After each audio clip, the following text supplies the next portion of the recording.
శిల్ప రవిచంద్ర కిషోర్ రెడ్డి గారు, నేను ఒక్కటే అడగదలుచుకున్నా, నీకు అసలు నీకు సిగ్గుందని అడుగుతా ఉన్నా. నీకు ఒకటి, కార్యకర్తలే దీనికి ముందు అని అడుగుతా ఉన్నావు, నీకు సిగ్గుందా?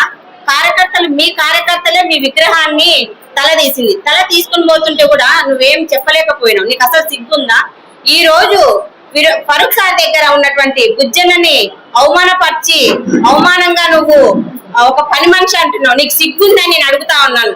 ఒకప్పుడు నాకు భర్త చనిపోయి 3 సంవత్సరాలు అయితే నువ్వు పింఛన్ నీకు అర్హత లేదు. రవిచంద్ర కిషోర్ రెడ్డి గారు, నీకు అసలు సిగ్గుందని అడుగుతా ఉన్నాను. ప్రెస్ మీటింగ్ వాళ్ళకి చెప్తా ఉన్నాను. నాదొక ప్రతి ఒక్క మాట నేను టీవీలో రావాలని నేను ఒకటి కోరుకుంటున్నాను. నా భర్త చనిపోయి నేను ఒక రోజు పింఛన్కి వెళ్తే 3 సంవత్సరాలు నాకు పింఛన్ ఇవ్వలేదు. రవిచంద్ర కిషోర్ రెడ్డి గారు, ఆ రోజు నీ బతుకు ఏమైంది? వీధికి వచ్చి నువ్వు అడిగావా? ఇదే మా ఫరూక్ సార్ దగ్గర మేము వెళ్తే, ఆయన దగ్గరికి వెళ్తాం, మా ఫరూక్ సార్ దగ్గర మేము వెనకాల వెళ్తుంటే నా బిడ్డలు అంటారు. సిగ్గులేని శిల్ప రవిచంద్ర కిషోర్ రెడ్డి గారు, నీకు అసలు బుద్ధి ఉందా? నీ విగ్రహాన్ని నువ్వే చెడగొట్టుకుంటున్నారు. ఇదే రాజశేఖర్ రెడ్డి గారికి విగ్రహాలు తీస్తుంటే నీకు అసలు బుద్ధి లేదు తెలుసా? ఇదే జగన్మోహన్ రెడ్డికి 11 సీట్లు వచ్చాయి. మీ బతుకులు ఎసరపోను ఆడవాళ్ళకి గుసురు కొట్టుకొని మీకు 11 సీట్లు 2009 ఎన్ని సీట్లు వస్తాయి తెలుసా? ఒక్క సీటు కూడా రాదు మీకు. ఎందుకు తెలుసా? మీకు ఏమి ఆడవాళ్ళకి ఎలా ప్రవర్తనిచ్చే తెలియదు మీకు, ఆడవాళ్ళతో ఎలా మాట్లాడే తెలియదు మీకు. అలాంటి మీకు సీట్లు ఇవ్వడం మీకు అవసరమా? ఇంకా మీ పేపర్ ఎప్పుడో ముగిసిపోయింది వైసీపీది తెలుసా? రాబోయే తెలుగుదేశం మా ఫరూక్ సారే మంత్రి ఎప్పటికైనా. ఇదే ఎమ్మెల్యే మా ఫిరోజ్ అన్న గారు వస్తారు. ఇదే మాకు మా ఫయాజ్ అన్న గారు అయితేనేమి, మా ఫిరోజ్ అన్న గారు అయితేనేమి మాకు ఒక అండగా, ఒక ఫ్యామిలీ మెంబర్ ఒక అన్నగా ఉన్నారు.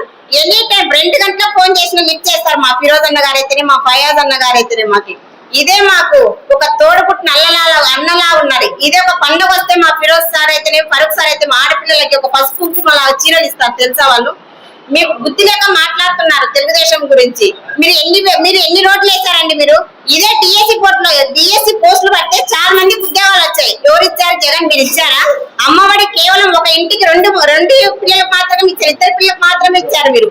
అదే మా తెలుగుదేశం పార్టీలో 5 మంది పిల్లలు ఉంటే తల్లికి 5 పిల్లలకు పడినాయి. ఇదే మా పిల్లలు పడినాయి. రాబోయే మా అబ్బాయి కూడా పడినాయి. మా ఇళ్లలో 3 సిలిండర్లు వచ్చినాయి తెలుసా? మా ఇళ్లలో ఏమి మీరు మాట్లాడాలి అనుకుంటే తెలుగుదేశం విరోధనత కాదు, ఫయాదన్న కాదు, ఎవరితో బుజ్జనత కూడా మీకు అవసరం. మా తెలుగుదేశం కార్యకర్తలు మీకు సత్తా, దమ్ము, ధైర్యం ఉంటే శిల్ప రవిచంద్ర కిషోర్ రెడ్డి గారు మా మహిళల దగ్గరకు వచ్చి ప్రెస్ మీటింగ్ మాతో మాట్లాడండి. మీరు మాట్లాడడం కాదండి, మాతో ఆడవాళ్ళతో కలిసి శిల్ప రవిచంద్ర గారు మాతో మాట్లాడండి. విమర్శించడం చాలా తప్పు. ఏంటి మీ విగ్రహం నువ్వు రప్ప అంటే రప్ప కాదు, రెప్పలాడే జెండా తెలుగుదేశం జెండా. 2009 మా ఫరూక్ సార్ ఖచ్చితంగా వస్తారు. మీ తరకాయలు మీరే తీసుకుని మీ గొడ్డలు పట్టి అంటున్నావు. లాస్ట్ నీ గొడ్డలు నిన్నే నరకానికి ఇస్తుంది. ఆడపిల్లలు ఖచ్చితంగా కొట్టుకోవాలని చెప్పేసి నేను మనస్ఫూర్తిగా కోరుకుంటున్నాను. ఇక్కడ ఉన్నటువంటి ప్రతి ప్రెస్ మీటింగ్ వాళ్ళకి ధన్యవాదాలు.